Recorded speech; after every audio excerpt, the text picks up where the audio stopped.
Bonjour à tous et bienvenue chez Mamali. Alors aujourd'hui je vous propose de réaliser une recette ultra populaire en Chine. Il s'agit du riz cantonais. En mandarin, chao fan, chao signifie sauter, fan signifie le riz. Et le riz cantonais que faisait ma petite maman à la maison était à base de riz, forcément, mais aussi de saucisses chinoises et de kailan. Le kailan, c'est ce fameux brocoli chinois. Alors je sais qu'en France, le riz cantonais est plutôt connu avec des petits pois et avec du jambon. Et comme je sais que vous adorez tous ce riz cantonais, je vais tout de suite vous livrer la recette du riz cantonais du restaurant de mes parents.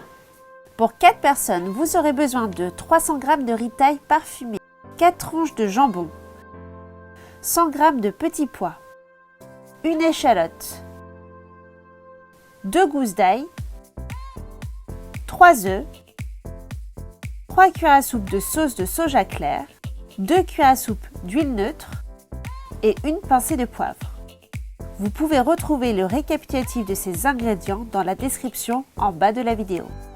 La première étape consiste à cuire le riz. Alors vous pouvez vous référer aux indications du paquet de votre riz et si vous souhaitez cuire le riz à l'autocuiseur, vous pouvez cliquer sur le lien qui s'affiche en haut à droite et je vous explique comment réaliser un riz parfait à l'autocuiseur. Ce qui est le plus important dans le riz cantonais, c'est la cuisson du riz. Il faut que le riz ne soit pas trop cuit, c'est-à-dire qu'il ne soit pas super collant et que les grains de riz restent fermes. Et donc, après cuisson, n'hésitez pas à déposer votre riz dans un bol et laisser refroidir le temps de la préparation. Ensuite, on va peler l'ail avec l'astuce du coup sec du couteau.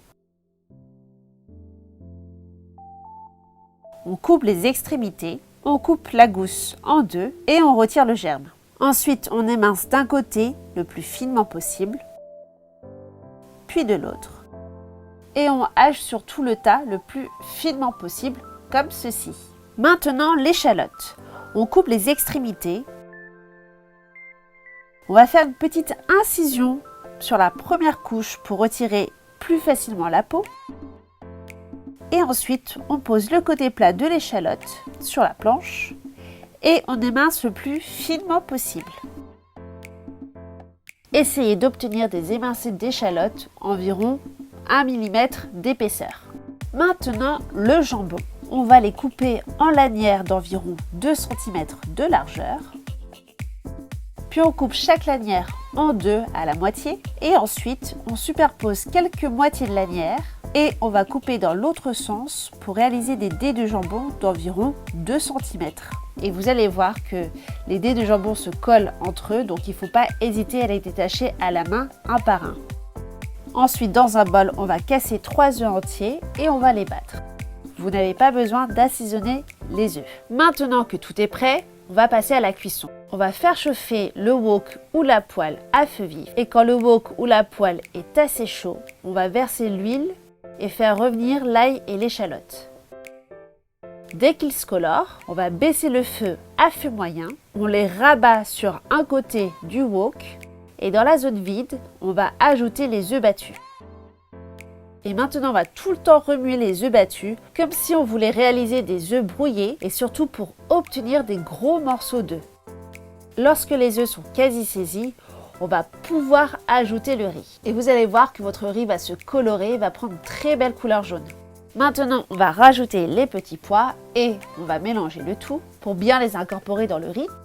Et ensuite, on va assaisonner avec de la sauce soja et du poivre. On remélange le tout.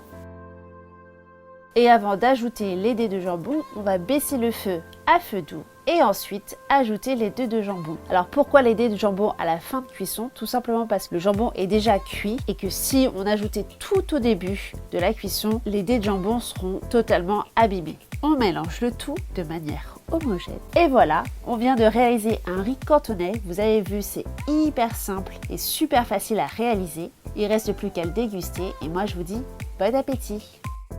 Si vous avez aimé cette recette et cette vidéo, n'hésitez pas à mettre un petit pouce en l'air en bas de la vidéo. Et moi, je vous dis à très vite pour d'autres recettes de Mamali.